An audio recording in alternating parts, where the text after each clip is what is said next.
Saya ikhlas lillahi ta'ala menemani dia selama 9 tahun. Walaupun harus ujung-ujungnya gagal gara-gara perselingkuhan. Saya nerima loh. Saya udah nerima dia gituin, gak apa-apa. Masih kurang aja gitu, masih kayak kurang bersyukur. Saya gak minta nuntut sedikit pun loh. Kalau saya jahat, saya bisa aja siniin, kasih apa kek harta yang kamu punya. Motor dia motor besar 2, motor 1000 cc, belum lagi motor Harley Davidson-nya, belum lagi airsoft gun-nya, dan uang tunai. Tapi saya kan nggak nuntut sama sekali.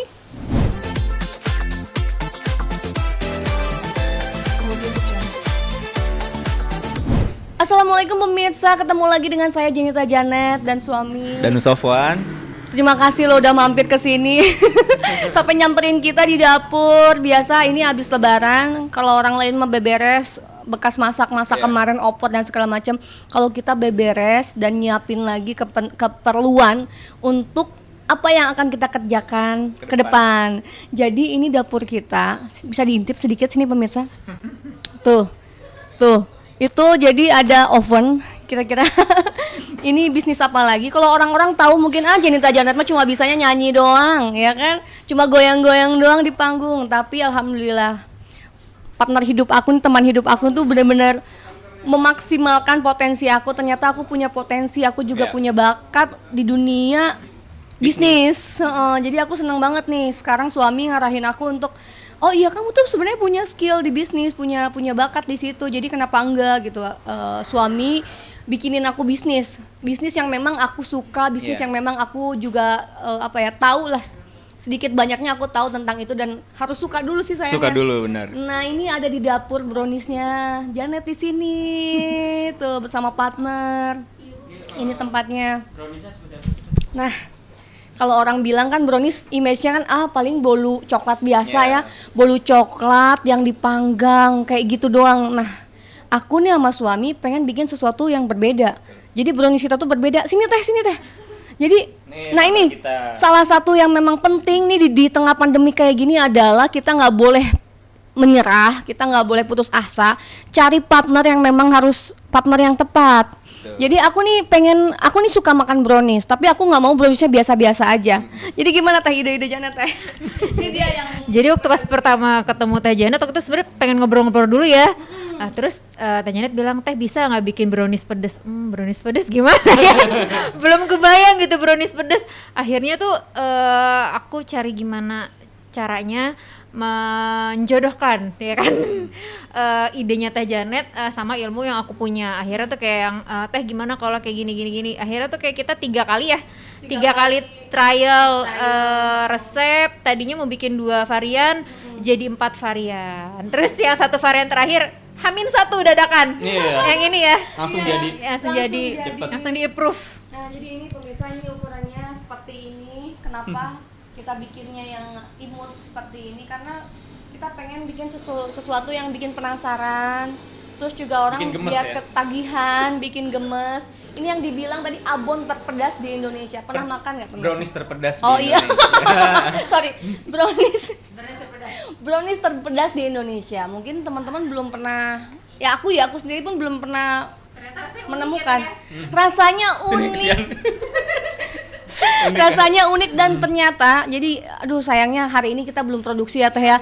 Besok baru. Jadi kemarin sebelum lebaran aku nge-share ke teman-teman yang aku sayangin brownies ini, namanya Teman Hidup. Jadi sesuai, relate banget dengan ya ini adalah salah satu karya ketika Janet menemukan teman hidup gitu. Wis. Jadi filosofis ya. Namanya pun seperti itu. Mungkin aku cerita ke suami juga ke Teteh Gladys. Nama Teman Hidup ini memang penuh arti banget gitu. Dan brownies kan sesuatu yang manis, yang berkesan. Jadi aku bikinnya memang nggak mau yang biasa aja. Ini dia hasilnya. Ini yang satu hari dadakan langsung jadi. Jadi ya. Jadi aku bilang aku pengen bikin brownies tapi rasanya black forest. Di dalamnya tuh kalau bisa ada cherry-nya atau enggak blueberry. Akhirnya kalau cuma kayak gitu doang kan kayak biasa, terus aku pengen atasnya tuh ada yang crunchy gitu ya. Masih mikir crunchy-nya dari apa nih ya? Apa dari yang corn itu ya? Atau enggak dari apa? Sereal, ya dari sereal. Tapi ternyata ini kita nemuin ini ya Teh ya, crumble. Jadi ini dalamnya tuh teksturnya tuh seperti ini pemirsa. Jadi kayak tuh bisa cuy gitu kalau dimakan tuh kayak ada sensasi kayak makan permen karet ya. Gitu. Atasnya ada renyahnya, ada crunchy-nya. Ini yang crumble, ini salah satu menunya karena ada 4 menu kan. Ini salah satu menunya yang varian manis. Yang favorit di kita, yang unik di kita adalah yang abon itu, yang apa? Brownies terpedas. Itu ada mix antara abon pedas dan juga ada creamy cheese, saus cheese yang benar-benar kita bikin sendiri menunya. Tapi brownies. Iya. Tapi brownies. Unik nih, dia tuh ide-idenya tuh unik gitu. Jadi ya seru ya ketika bisa ngawinin semuanya. Gitu. Nah pemirsa, terima kasih banyak sudah mengikuti. Jadi aku ke tengah biar kelihatan. benar. Sian ntar. Pemirsa Gospot, terima kasih banyak sudah mengikuti kegiatan Janet. Ini sudah sampai ke dapur-dapur kita. Tapi ya mudah-mudahan sesuatu yang bisa kita share bermanfaat buat teman-teman di luar sana juga, couple bisa diterima juga di luar sana, disukain. Karena memang di tengah pandemi kayak gini kita harus pintar-pintar cari partner, cari teman hidup, dan satu lagi kita harus pintar berkolaborasi. Semangat terus ya teman-teman semuanya. Terima kasih. Kasih.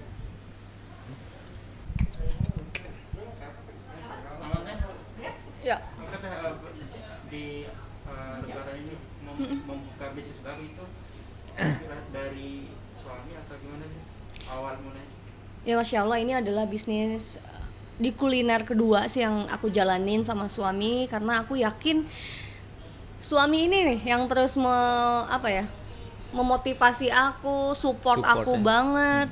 Dia selalu nangkepin ide-ide liar aku, itu yang bikin aku nggak nyangka gitu, sesuatu yang mungkin orang lain bilang apa sih kok idenya aneh banget, tapi ternyata dia itu bisa nangkep ide aku jadi sesuatu produk gitu, jadi sesuatu yang bisa berguna buat orang banyak. Jadi sebuah karya ya. Jadi sebuah karya. Ya salah satunya brownies ini kan. Kemarin aku ngangkat produk lokal. Basreng gonjreng gitu. Jadi basreng kan makanan pinggiran ya dari Bandung. Terus kita angkat, kita add value dengan menjadikan basreng itu dengan saus-saus yang kekinian. Nah sekarang dengan brownies pun aku bener-bener mendevelop lagi nih. Aku nggak mau browniesnya biasa-biasa aja. Orang yang tahu kan bolu coklat yang dipanggang. Aku pengen ini bener-bener brownies yang fudgy, ketika digigit itu ada sensasi chewy-nya, terus coklatnya kerasa banget. Dan yang bikin unik adalah aku selalu pengen unik gitu kan, dari penampilan aku pun gitu kan di atas panggung unik ya? Pengen selalu unik dan pengen tampil beda gitu ya? beda, pengen orang tuh gimana caranya biar notice gitu terhadap apa yang kita sampaikan. Ya salah satunya kita harus berani unik, berani untuk bikin sesuatu yang berbeda tapi masih masuk gitu ya, masih bisa diterima. Ya salah satunya adalah brownies terpedas di Indonesia ini, teman hidup. Teman hidup itu inspirasinya di mana sih? Iya, dalam banget. Kalian berdua atau gimana? Maknanya dalam banget, Masya maknanya Allah. dalam banget ya. Jadi memang awalnya tuh kita lagi di jalan ya. Kita lagi cari-cari, oke kita udah ketemu partnernya, kita udah ketemu mau bikin apa, tinggal namanya apa ya. Ya udah akhirnya istri nyeletuk gitu. Karena gimana sih inspirasinya kamu tuh? Ya jadi aku ngerasa bisa nyeletuk gitu di jalan, cepet banget dia tuh kalau mikirin sesuatu, ide, dia cepet banget gitu. Makanya harus dapetin partner yang bisa nangkep dan mengeksekusi itu gitu ya. Iya. Jadi lucu banget. Jadi kan menurut aku kan teman hidup ini dalam ya maknanya. Dan aku ngerasa apapun yang aku akan lahirkan karya-karya aku ke depannya pasti karena sesuatu yang memang sudah aku alamin. Aku sudah mendapatkan teman hidup. Jadi emang inspirasinya dari kamu. Oh aku cocok. Nah, ya lucu aja ya pemirsa. Jadi jangan pernah membatasi ide-ide kalian gitu. Kalau misalnya kalian punya ide apapun di tengah pandemi kayak gini, kita harus bertahan, kita harus survive apapun jalannya gitu. Kalau misalnya kalian mikirin terus, aduh banyak mengeluh gitu di tengah pandemik yang ada, itu waktu kita habis gitu. Tapi kalau misalnya kita berpikir ke depan, ini apalagi yang mesti aku buat ya, aku bikin ya. Kebetulan memang kan suami ini dia sudah banyak pengalamannya di dunia kuliner. Alhamdulillah aku banyak banget dapat ilmu bisnis dari suami tanpa harus minta hitungan bayarannya. Enggak lah. For free. Jadi dia yang ngarahin aku, sama sekali yang pada saat kemarin aja nih basreng gonjreng. Ini sistemnya franchise loh. Yang mungkin kalau dulu aku masih jadi penjual, masih jadi pedagang. Kalau jualan sop buah aku dulu pernah ya aku sebagai pedagang aja. Tapi dia ngajarin aku yang benar-benar ilmu bisnis, karena berdagang dengan berbisnis itu sesuatu dua hal yang berbeda gitu. Dia selalu jelasin itu, makanya aku benar-benar dikasih ilmunya. Sampai yang kemarin aja bahas Renggonjreng tuh baru 2 bulan udah 50. hampir 50 ya. Udah 50 ongoing. outlet. Ongoing Ongoing 60 ya, ongoing 60 outlet gitu loh. Itu dalam waktu 2 bulan loh, masya Allah. Terus dan dia percayain aku, ya udah kamu aja jadi CEO-nya. Di sini juga jadi CEO-nya ya. Wah. Deal ya. Dan Deal. ini bukan Siap Ibu CEO. ini bukan sesuatu yang mudah, ini tanggung jawabnya besar. Tapi kita dituntut untuk tiap harinya berpikir nih, mesti apa lagi, mesti gimana lagi ya kan? Karena mungkin orang-orang yang lain masih belum kepikiran nih untuk nyampe apa ya berbisnis kuliner ini harus diapain, seperti apa. Yang pasti ya itu sebagai aku yang diberi kepercayaan jadi CEO itu benar-benar aku harus mikirin produknya, promosinya, operationnya. Jadi benar-benar keuangannya, sistemnya seperti apa. Benar-benar aku butuh ilmu banyak. Makanya aku ngegerus banget ilmu dari ngegerus ya. Benar-benar kayak aku benar-benar ngambil ilmunya dari Mas Danu, dari partner kita Mbak Gladys, dan dari Mas Galang. Jadi benar-benar ilmu tuh dari mana aja. Dan ternyata memang nggak mudah jadi seorang CEO tuh ya, tanggung jawabnya besar. Tapi kalau kita terjun langsung, kita bakal tahu celahnya di mana gitu. Kalau untuk harganya dan penjualan sendiri di online juga atau gimana? Nah, ini kita belum launching loh pemirsa. Jadi kemarin baru soft launching ketika menjelang Lebaran.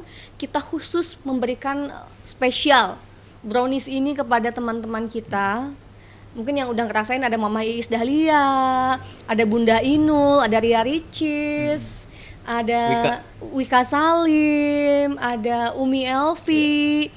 Itu yang kemarin sempat aku kirimin browniesnya, brownies yang bikinnya penuh dengan kasih sayang. Karena bikinnya penuh kasih sayang, jadi kita pengen ngasih yang terbaik dari rasa. Ini ada 4 varian yang memang kita pikirin banget nih menunya. Jadi dari mulai yang brownies terpedas, gimana caranya brownies ini kan manis ya, gimana caranya bisa masuk dengan rasa pedasnya itu. Makanya kita nambahin abon yang premium dan juga saus creamy cheese yang creamy banget, yang pedes gitu. Itu Cuman salah online satunya. kita ya. Kita online, sekarang kita online dulu karena untuk di awal kita akan online dulu ya. Yeah. Tidak menutup kemungkinan ini bisa ada nanti di kota-kota kalian kayak gitu. Yang pasti ini harganya. Ini kalau aku liatin ya, ini packagingnya kayak gini. Ini benar-benar kita menomorsatukan rasa banget. Ini bentuknya bisa gampang dibawa kemana-mana buat Balik, Bu. Ini bisa dibawa kemana-mana, bisa dimasukin tas juga. Karena yang namanya makanan biasanya kan, wah males bawa-bawanya. Ini benar-benar sesimpel ini. Rasanya unik dan berbeda tentunya dengan brownies biasanya. Ini harganya tuh di bawah 100.000. Jauh kalau orang-orang. Jauh cuma 60.000. Iya, harganya cuma 60 ribuan. Jadi kalian bisa dapet nih 1 kotak brownies enak ini. Ini karena bikinnya dengan penuh kasih sayang, jadi akan berbeda. Coba nanti mungkin teman-teman yang pengen ngerasain. Kalau teman-teman artis yang lain ngerasain, ini endul kalau kata Mama Is. Gitu. Sorry. Punten, seiring dengan semangatnya berbuka bisnis baru ini, kemarin sempat ada pemberitaan tentang yang belum selesai-selesainya teh. Teh ini sendiri gimana sih memberi support untuk orang tua juga untuk punten. Iya. Jadi balik lagi. Ini kan kasus Gonogini ini udah hampir 1 tahun ya. Aku bukan seperti dihantui, tapi harus diselesaikan, harus dihadapi. Dan jujur aja, ya ini efek dari masa lalu saya, tanpa harus mengganggu masa depan yang saya rancang dengan suami saya sekarang. Jadi biarkanlah itu jadi proses persidangan.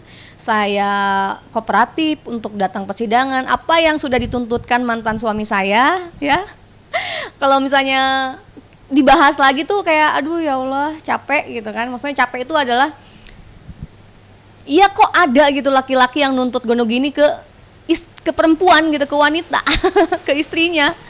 Kalau misalnya ada andilnya nggak apa-apa ya, andilnya beli rumah setengah-setengah, DP-nya setengah-setengah, itu baru bisa dibilang harta Gonogini. Ini mah dia sudah habis menikmati harta-hartanya sendiri tanpa saya minta sedikit pun. sejak perceraian kemarin. Jadi harta-hartanya dia udah habis karena dia nggak bisa untuk nabung, nggak bisa untuk mengatur keuangannya. Setelah dia nggak bisa ngatur keuangannya, hartanya sudah habis. Sekarang dia ngelirik nih, wah Janet ini pintar nabung, Janet ini sering banget beli aset-aset. Akhirnya dia melirik itu karena di Indonesia ini kan ada undang-undang di mana harta dalam pernikahan itu mau itu ya uang istrinya, mau itu jatah istrinya, tabungan istrinya itu dibagi 2 katanya seperti itu di Indonesia. Dengan undang-undang itu, Alif Hedi itu jadi wah gue punya kekuatan nih. Siapa tahu aja kan ya kalau untung ya lumayan gitu dapat gitu kan. Tapi ya balik lagi, Allah sudah menutup hatinya, mata hatinya, pikirannya. Sebenarnya kan setiap manusia tuh punya apa ya, hati nuraninya kemana gitu, di mana gitu, kok ada harusnya tuh saya perempuan untuk gonogini terhadap laki-laki gitu, ya kan, yang wajib ngasih nafkah, tempat tinggal itu laki-laki. Ini pada saat itu saya berbaik hati untuk nge-backup, bantu nafkahnya, bantu cukupi di keluarga, bantu nyari apa namanya tempat tinggal, bayar ini itu. Tapi malah dituntut itu, jadi malah jadi sesuatu yang lucu gitu. Dia yang salah nggak bisa nabung, dia yang salah ngabisin uangnya beli motornya dia. Setelah semuanya hilang kok jadi saya yang diserang gitu loh, saya yang dilirik gitu, wah ini wah masih banyak nih tabungannya gitu. Makanya lucu kalau kata suami, ya udahlah kita fokus aja ke depan, ke masa depan kamu, karena masa depan kamu tuh aku yang jamin. Masya Allah, sayang terima kasih ya, kamu tuh salah satu laki-laki yang memang mengerti akan kodratnya. Iya harus gitu dong, pasti dong. Ya kita laki-laki gimana ya, kita yang harus ngejamin perempuan kita, ya kita imam, kita nahkoda, ya emang harus kayak gitu. Aku nemenin kamu, ikut begadang, syuting segala macem. Ya enggak lah, ya itu udah gimana sih? Udah jadi kewajibannya suami gitu. Ya Kamu senang nemenin aku? seneng dong, seneng banget. Malah jadi bagus kan, aku jadi tahu kamu ngapain segala macem. Dan Janetnya orangnya baik banget ya, dia nggak pernah minta, nggak pernah nuntut. Bahkan saya kasih ATM saya berikut pinnya, saya bilang kamu pakai aja, sok silahkan kamu pakai aja, buat apa sok kamu pakai. Yang hebatnya setiap dia mau make dia pasti izin, dia sungkan pakai uang yang ada di rekening saya. Dia sungkan, terus izin, itu pun belinya yang benar-benar dia butuh aja, yang kebutuhan make up yang benar-benar butuh gitu. Saya sampai ya ampun kamu nih ya, udah dikasih akses gitu. Ya mungkin kalau ya nggak ngebedain atau ngesamain perempuan sih, tapi memang ya dia nih ya orangnya kayak gitu, sebaik itu. Gimana caranya orang udah baik kayak gini dia jujur setia, masa iya sih? Nggak saya jamin gitu hidupnya bahagianya. Gitu. Jadi ini adalah apa ya? Ya titipan amanah dari Allah yang harus benar-benar saya jaga. Itu sih. That's what husband for lah pokoknya. Kalau Mas Dani sendiri support istri sampai dari awal ke sekarang seperti apa sih cara menguatkannya? Ya, jadi memang ya masalah ini ya memang berlarut-larut. Agak ya saya sebagai laki-laki ya agak apa miris. Ya miris juga, kocak juga gitu ya. Gimana ya? Ya speechless sih. Tadinya saya nggak pengen apa ya, saya pengen nggak, sampai sekarang pun saya masih jaga-jaga ucapan, omongan, saya nggak mau berkomentar miring atau apapun, nggak lah. Ya saya juga laki-laki, saya tahu saya nggak mau masuk ke ranah dia. Masa lalu ya udah kamu selesain aja gimana baiknya. Yang pasti masa depan kamu aku yang support, aku yang tanggung full apapun. Saya nggak akan sedikit pun nyentuh uang hasil dari kerja keras kamu. Ya sedikit pun, saya maksudnya gini, saya tahu dia nih tulang punggung di keluarganya. Saya ngerti banget gimana susahnya dia nyari uang lah gitu ya, apalagi dia seorang perempuan. Nggak tega rasanya. Bahkan dia pernah ya ngasih hadiah gitu. Saya pernah ngasih hadiah waktu saya ulang tahun gitu. Saya ngucapin makasih, tapi setelah itu saya bilang, udah jangan pernah kamu kasih aku apa-apa lagi. Aku nggak tega gitu. Kamu ngebeliin aku sesuatu dari hasil uang kerja keras kamu, uang keringat kamu. Biar aku aja gitu, karena memang aku ya laki-laki. Jadi kamu fokusnya ya udah untuk keluarganya dia. Ya fokus kamu untuk keluarga. Gimana caranya supaya ya itu kita sebagai laki-laki full support apapun tanpa harus ngungkit apa yang udah kita lakuin, tanpa harus gimana sih laki-laki minta ke perempuan tuh kayak bukan laki-laki lah ya. Tapi gimana pun pasti setiap orang beda-beda, mungkin ada kebutuhan, ada apa ya, kita Terdesak mungkin. ya apapun lah intinya, mungkin Punya alasan tersendiri. ada alasan tersendiri yang itu kita juga nggak mau tahu. Tapi ya udah, saya sebagai suami pastinya support karena dia sedih banget loh. Sering gitu malam sedih kepikiran apa, ya siapa lagi kalau bukan saya yang harus support, yang bener-bener nyiapin bahu untuk dia bersandar terus gitu. Udah, kamu jangan khawatir pokoknya, ada aku, udah, intinya kayak gitu aja sih. Iya. Ini kan masih bertema Lentera Putus tersendiri, mungkin dari pihak sana atau dari Teh sendiri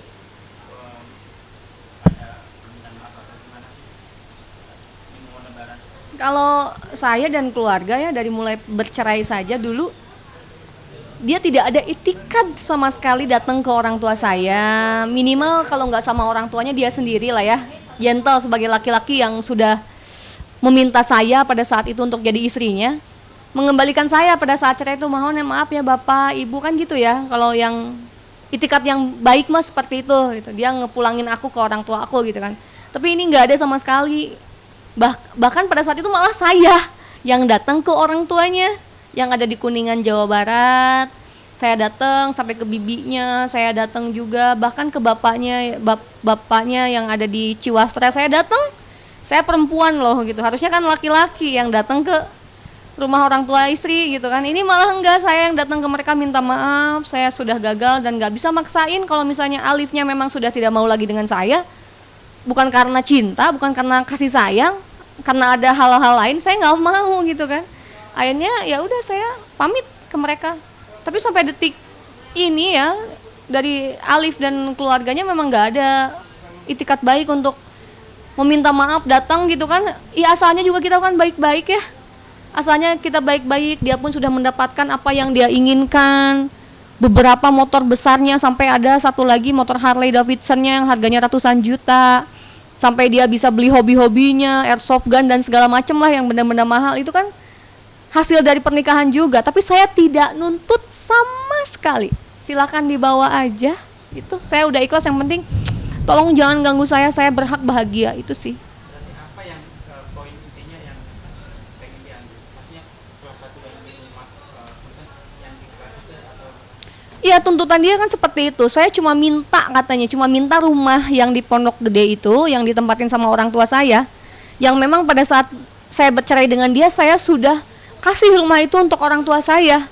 Karena di Jakarta kan memang orang tua saya nggak ada rumah. Pada saat itu sengaja saya ajak orang tua saya untuk tinggal di Jakarta karena rumah yang di Bandung kena banjir. Jadi akhirnya biar mereka selamat, biar akunya juga tenang kerjanya, akhirnya aku menyuruh mereka untuk tinggal di Jakarta. Dan sekarang itu yang dituntutkan sama Mas Alif. Dan itu juga yang dia bilang, ya aku cuma pengen rumah itu kok, sama yang harganya sekarang udah 2,5 M ya, 2,5 M plus masih ada cicilan juga ke bank. Dan lucunya lagi, saya juga cuma minta satu mobil kok katanya. Mobil yang Civic Turbo aja. Padahal itu mobil yang memang saya pakai kemana-mana, operasional gitu kan. Dan terus orang tua saya kan mau kemana-mana, saya kan kasihan ya, mereka udah berumur gitu loh. Kalau naik angkutan kota kan kasihan, makanya aku kasih mereka untuk pakai mobil itu kemana-mana di Jakarta gitu loh. Dan itu yang dituntutkan sama Alif. Tapi surprise ini kan sendiri tetap akan memperjuangkan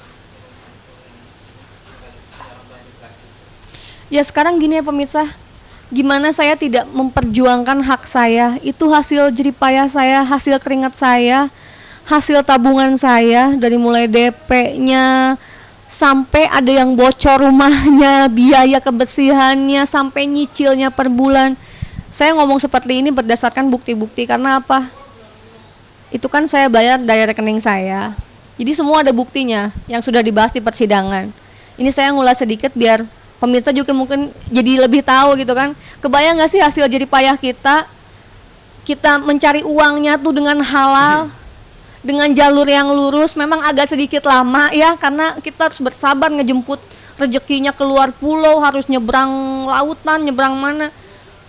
Itu udah jadi uang, saya beliin DP-in rumah, saya cicil rumah itu. Sekarang tanpa ada andilnya dari dia ya, kalau misalnya rumah itu setengah-setengah biayanya, DP-nya apanya kan enak ya. Saya juga ikhlas, ya udah jual aja bagi dua.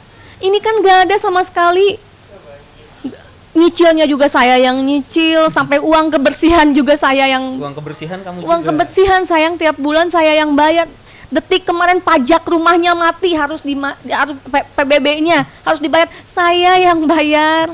Masa sih tega, ini laki-laki mantan suami saya, dia masih kayak ngelihat celah nih, hartanya dia udah habis sekarang, terus dia ngelihat oh Janet masih punya rumah, oh bisa nih dijadiin celah nih, siapa tahu kalau beruntung dia dapet gitu kan.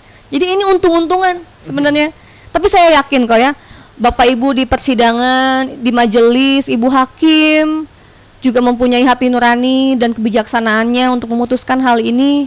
Dia sudah menerima haknya dia sudah membawa haknya dia. Kalau dihitung-hitung mah ya jatahnya dia udah diambil semua tanpa saya minta sedikit pun. Ya, saya udah dia nggak ninggalin apa-apa. Saya udah nemenin dia 9 tahun. Kebayang nggak kita sebagai perempuan? Saya menunda untuk punya anak supaya bisa mandiri di rumah tangga, bisa ngebantu dia dalam mencari nafkah. Banyak sebenarnya kerugian, tapi saya nggak mau ngungkit sama sekali, mengungkit kebaikan saya, mengungkit keburukan kekurangan saya nggak mau, karena nanti nggak jadi pahala buat kitanya ya, sayang banget gitu. Tapi dia sebelumnya emang sempat curhat di Instagramnya seolah-olah Iya, bahwa dia benar, padahal istilahnya kalau kata sembilan mempunyai banyak bukti yang real istilahnya. ya percuma mau kita ngomong dengan sampai bebusa pun ya, kita ngomong nggak pakai bukti. Itu aset atas nama siapa, dari rekeningnya siapa, terus juga ada saksi hidup di situ, ada orang tua saya, ada orang tuanya dia yang tahu pembelian itu dari uang pribadi saya, dompet saya sendiri, kasarnya bukan dompet rumah tangga. Kan banyak saksi, banyak bukti. Terus yang lucunya lagi, satu hal yang mungkin ya, saya ikhlas lillahi ta'ala menemani dia selama 9 tahun walaupun harus ujung-ujungnya gagal gara-gara perselingkuhan. Saya nerima loh, saya udah nerima dia gituin, gak apa-apa. Masih kurang aja gitu, masih kayak kurang bersyukur. Saya gak minta nuntut sedikit pun loh. Kalau saya jahat, saya bisa aja siniin, kasih apa kek harta yang kamu punya. Motor dia motor besar 2, motor 1000 cc, belum lagi motor Harley Davidson-nya, belum lagi airsoft gun-nya, dan uang tunai. Tapi saya kan nggak nuntut sama sekali. Udah izinin saya untuk cari kebahagiaan aja udah cukup, udah lepasin saya, udah kita bercerai. Saya nggak nuntut apapun gitu. Tapi yang bikin sedih tuh, kok tega gitu dia ya, udah adanya dia ke perselingkuhan. Ini kalau misalnya saya tega ya, saya bisa ngeliatin bukti-buktinya. Cuma kan nggak etis sayang, bener nggak etis kita kayak. Lagian juga udah nggak penting kan. Udah nggak penting juga, udah masa lalu. Saya udah ikhlas, saya nggak mau ngebongkar luka lama lah kasarnya. Saya udah tutup rapat-rapat, saya udah ngeganti, saya udah ngebangun bangunan baru gitu untuk rumah tangga saya. Jadi percuma saya nggak akan ngejelekin dia juga, nggak akan. Yang pasti ini sidang gono gini karena dia udah tuntutkan ke saya, ayo tanggung jawab.